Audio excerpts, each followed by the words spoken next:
आदाब सत श्री अकाल राम राम खम्मा गणी दोस्तों, मैं रजनी स्वागत करती हूँ आपका हमारे चैनल द सक्सेस में। तो दोस्तों, कल हम पढ़ रहे थे भारत में नदी तंत्र, और नदी तंत्रों में हमने सबसे पहले पढ़ा था प्रायद्वीपीय भारत और हिमालय की नदियों में अंतर। तो जो अंतर था दोस्तों, एक टेबल बना के, जैसे ये हिमालयी नदियाँ, ये प्रायद्वीपीय भारत की नदियाँ, टेबल बना के ऐसे लिख लीजिएगा, कई बार पूछा जाता है ये अंतर, ठीक है।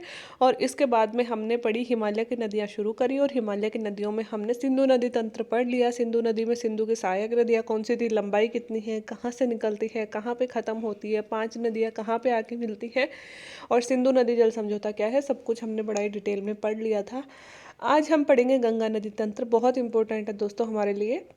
और एक बार मैं फिर से याद दिला दूँ आपको, जब भी आप ज्योग्राफी पढ़ने बैठो तो एटलस आपके हाथ में होने चाहिए, और पेन और कॉपी, और रफ कॉपी भी, नोट्स बनाने के लिए कॉपी अलग और रफ कॉपी अलग आपके हाथ में होनी चाहिए। जैसे हम भारत पढ़ रहे हैं तो पहले, सबसे पहले भारत का नक्शा बना लो। जैसे ही मैं गंगा नदी का नाम लेती हूँ तो एटलस में आप गंगा नदी देखो और मैप में अंकित करो। ज्योग्राफी पढ़ने का यही तरीका है, आप जितनी बार मैप बनाओगे, जितनी बार जगहों को देखोगे एटलस में, और जितनी बार अपने हाथ से अंकित करोगे, उतना ही ज़्यादा याद होगा। ज्योग्राफी रटने की चीज़ नहीं है, कभी भी रटने से याद नहीं होगी।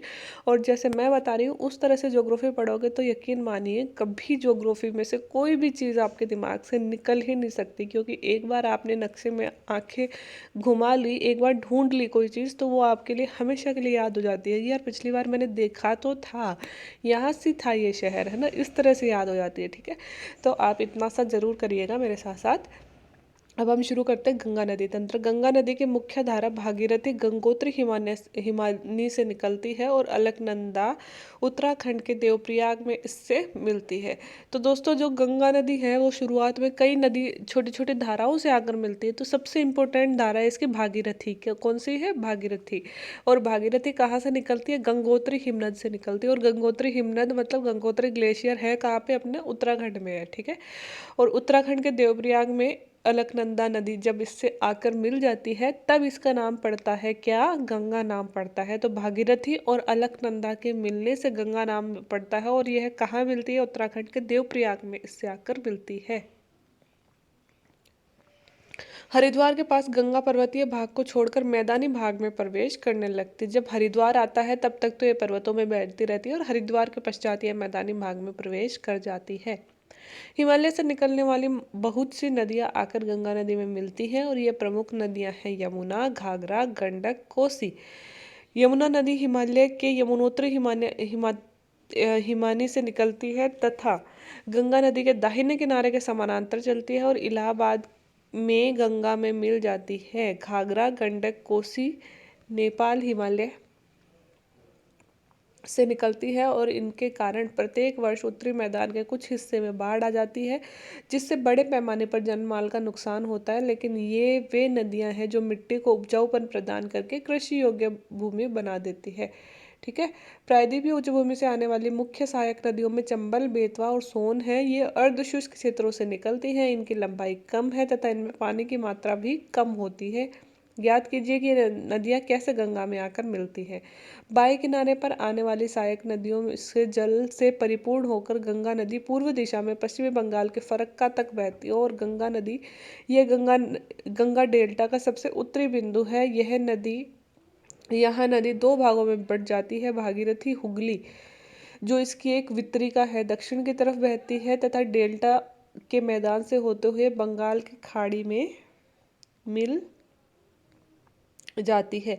मुख्य धारा दक्षिण की ओर बहते हुए बांग्लादेश में प्रवेश करती है, तथा ब्रह्मपुत्र नदी जहाँ पे इससे आकर मिल जाती है। अंतिम चरण में गंगा और ब्रह्मपुत्र समुद्र में विलीन होने से पहले मेघना के नाम से जानी जाती है। गंगा और ब्रह्मपुत्र के जल वाली यह वृहद नदी बंगाल के डेल्टा में मिल जाती है, और इन नदियों के द्वारा बनाए गए डेल्टा को सुंदरवन डेल्टा के नाम से जाना जाता है। सुंदरवन गंगा नदी की लंबाई हम देखें तो 2500 किलोमीटर से अधिक है। चित्र 3.4 आप देख सकते हैं। गंगा नदी के अपवाह तंत्र को पहचान सकते हैं। अंबाला नगर सिंधु गंगा नदी तंत्रों के बीच जल विभाजक पर स्थित है। अंबाला से सुंदरवन तक मैदान की लंबाई 1800 किलोमीटर है, परंतु इसके ढाल में गिरावट मुश्किल से 300 मीटर है। दूसरे शब्दों में, प्रति 6 किलोमीटर की दूरी में 1 डिग्री ढाल प्रति 6 किलोमीटर की दूरी में ढाल में गिरावट केवल 1 मीटर की है। इसलिए इन नदियों में अनेक बड़े बड़े विसर्प बन जाते हैं। ये तो मैंने आपको पढ़ के सुना दिया। अब मैं आपको डिटेल में समझाती हूँ इसने क्या बोला है। पहले हमने पढ़ लिया कि एक तो निकलती है भागीरथी नदी जो कि गंगोत्री हिमनद से निकलती है, और एक आती है अलकनंदा नदी। जब दोनों अलकनंदा और भागीरथी देवप्रयाग में आके मिल जाती हैं तो यह हमारी गंगा नदी कहलाती है। हरिद्वार तक यह थोड़ी पर्वतीय क्षेत्र में बहती है और हरिद्वार के पश्चात मैदान में आ जाती है। अब गंगा नदी में बहुत सारी नदियाँ आकर मिलती है, जैसे कि यमुना, घाघरा और गंडक। अब आप एक बार इनकी स्थिति देख लो। ये क्या कह रहा है, यमुना नदी जो है वो गंगा के समीप से ही उत्तराखंड के ही यमुनोत्री हिमनद से निकलती है। देखो ये निकल रही है गंगा नदी। देखो गंगा नदी दो धाराओं दिखा रखी है इसने, दो धाराएं निकल रही है फिर आके गंगा नदी बन रही है। और गंगा नदी के जस्ट बगल से ही यमुना नदी, ये देखिए यमुना नदी निकल रही है। और यमुना नदी इसके सहारे सहारे बहती है, फिर उत्तर प्रदेश में इलाहाबाद में प्रयागराज में आकर यह गंगा में मिल जाती है। इतनी देर इसके सारे सारे चलती है, ठीक है। अन्य इसके सहायक नदियों में देखें तो शारदा, घाघरा, गंडक, कोसी, जो उत्तर की तरफ से आ रही है शारदा, घाघरा, गंडक, कोसी। वैसे रामगंगा, शारदा, ये भी रामगंगा का नाम नहीं दिया इसने। रामगंगा सबसे पहले मिलती है, रामगंगा, फिर गोमती, फिर घाघरा, और फिर गंडक, फिर कोसी, ठीक है। लेकिन इसने जितनी दिया है अभी हम उतनी याद करेंगे, ठीक है। अब दूसरी तरफ से, नीचे की तरफ से इसमें चंबल, बेतवा और सोन नदी मिल रही है, जो कि मोस्टली प्रायद्वीप या पठार से निकल के आ रहे हैं। इन नदियों में पानी की मात्रा इतनी ज़्यादा नहीं रहती जितनी कि उत्तर की तरफ वाली नदियों में रहती है। अब इतनी जो डिटेल हमने मैप में देखी, एक बार ये हम पढ़ लेते हैं। तबीयत थोड़ी खराब है आज। हिमालय से निकलने वाली ये यमुना, घाघरा, गंडक और कोसी। यमुना नदी हिमालय के यमुनोत्री हिमनद से निकलती है, ये हमने पढ़ लिया। गंगा के दाहिने किनारे के समानांतर बहती है और इलाहाबाद में गंगा में, प्रयागराज में आके गंगा में यह मिल जाती है। पूछा जाता है दोस्तों यमुना और गंगा कहाँ आकर मिलती हैं, तो प्रयागराज में मिलती हैं। घाघरा, गंडक और कोसी तीनों नेपाल से निकलती है, ये चीज़ आप याद रखिएगा। एक तो ये घाघरा, एक गंडक और कोसी, इन तीनों का उद्गम स्थल पूछे तो कौन सा है, देखो ये नेपाल हिमालय है। नेपाल हिमालय, हिमालय को हम बांटा था ना हमने क्षेत्रों के आधार पर, नेपाल हिमालय, या फिर यूँ कह सकते हो नेपाल से निकल कर आती है। तीन नदियाँ, घाघरा, गंडक, कोसी, ठीक है। और यमुना और गंगा कहाँ से निकल रही है, उत्तराखंड में अपने अपने हिमनद, गंगोत्री हिमनद और यमुनोत्री हिमनद से निकल रही है, ठीक है। इसके अलावा इनके कारण प्रत्येक वर्ष उत्तरी मैदान के कुछ हिस्से में बाढ़ आ जाती है, जिससे बड़े पैमाने पर जनमाल का नुकसान होता है, परंतु ये उपजाऊ भी, क्योंकि नई मिट्टी लेकर आती हैं तो उपजाऊपन भी प्रदान करती है। घाघरा, गंडक, कोसी तीनों क्योंकि पर्वतीय क्षेत्रों से निकल के आ रही है, हमेशा तीनों से बाढ़ आती है, लेकिन ये मिट्टी को उपजाऊपन भी प्रदान करती है क्योंकि अपने साथ में नई मिट्टी लेकर आती है। प्रायद्वीपीय उच्च भूमि से आने वाली सहायक नदियों में चंबल, बेतवा और सोन, ये तीनों मैंने आपको दिखाई दी। अर्धशुष्क क्षेत्रों से निकलती है, क्योंकि आपको पता ही है नीचे की तरफ अर्धशुष्क क्षेत्र है, इसलिए लंबाई तो कम होती है और पानी की मात्रा भी इनकी कम है। इनकी इतनी ज़्यादा लंबाई भी नहीं और पानी भी कम है, ठीक है। और ज्ञात कीजिए नदी कैसे कहाँ मिलती है, वो आप ज्ञात करो, एटलस में देखो आप एक बार कहाँ से निकल रही है, कैसे मिल रही है। बाएं किनारे, बाएं तथा दाहिने किनारे की सहायक नदियों के जल से परिपूर्ण होकर गंगा नदी पूर्व की ओर पश्चिम बंगाल के फरक्का तक बहती है। ये कह रहा है कि दोनों तरफ की नदियों को लेकर, ये दोनों तरफ की नदियों को लेकर, इधर की नदियों को लेकर भी और इधर की नदियों को लेकर भी, गंगा नदी किधर बहती है, पश्चिम की ओर बहती है। और फरक्का मतलब गंगा नदी ऐसे बहती है, ठीक है। ऐसे बहकर ये पश्चिमी बंगाल के फरक्का तक जाती है। यहाँ पश्चिमी बंगाल का फरक्का है, यहाँ तक जाती है, ठीक है। कहाँ गया,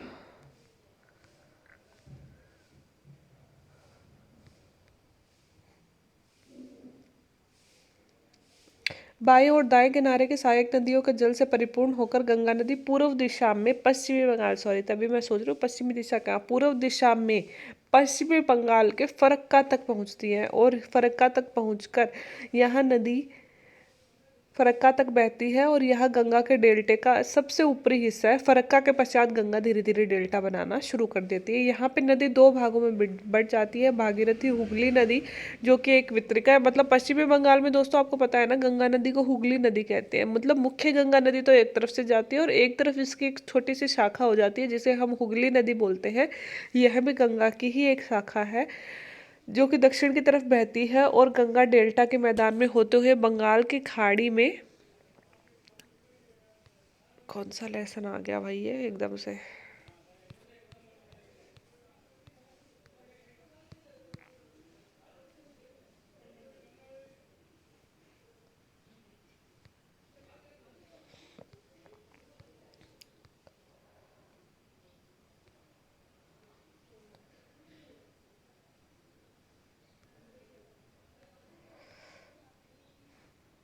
एक सेकेंड।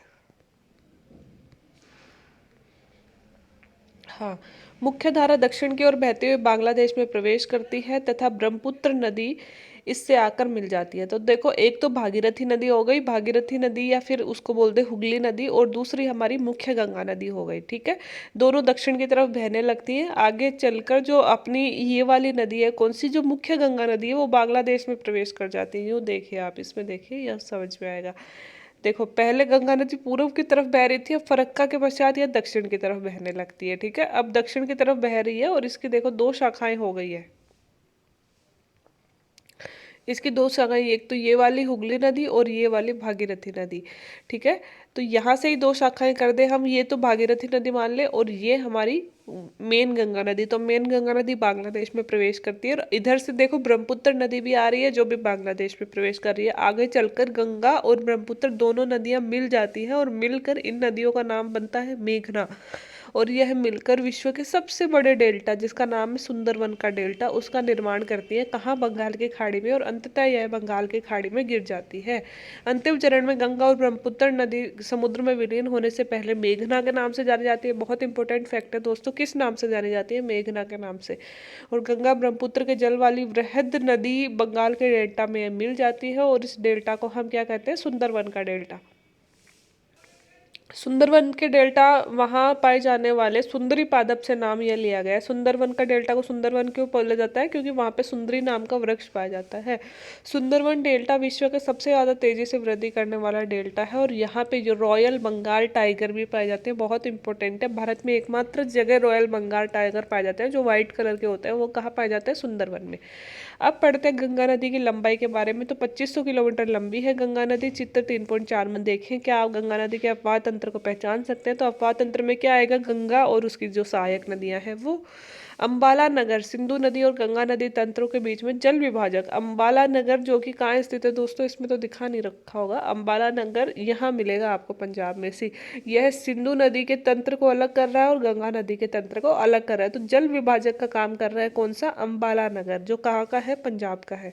ठीक है, तो जल विभाजक हमने क्या पढ़ा था? जब दो नदी तंत्र के पानी को जो अलग करता है, ऊंची भूमि होती है थोड़ी सी, वो।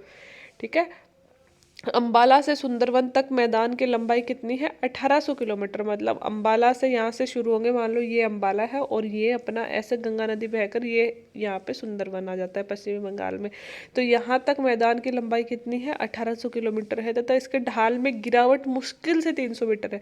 मतलब बहुत कम ढाल में गिरावट है, क्योंकि मैदान है, मैदान में इतना ढाल होता ही नहीं है। तो जहाँ जैसा यहाँ पे है वैसा ही लगभग यहाँ पे मुश्किल से 300 मीटर नीचा होता है, यहाँ से लेकर यहाँ तक में। ठीक है, तो दूसरे शब्दों में कहें हम, तो प्रति 6 किलोमीटर पर 1 डिग्री ढाल में गिरावट आती है। प्रति 6 किलोमीटर पर ढाल में गिरावट गिरावट केवल 1 मीटर की है। 6 किलोमीटर पर लगभग 1 मीटर धरती झुकती है। यही कारण है कि नदियों में बड़े बड़े विसर्ग बन जाते हैं।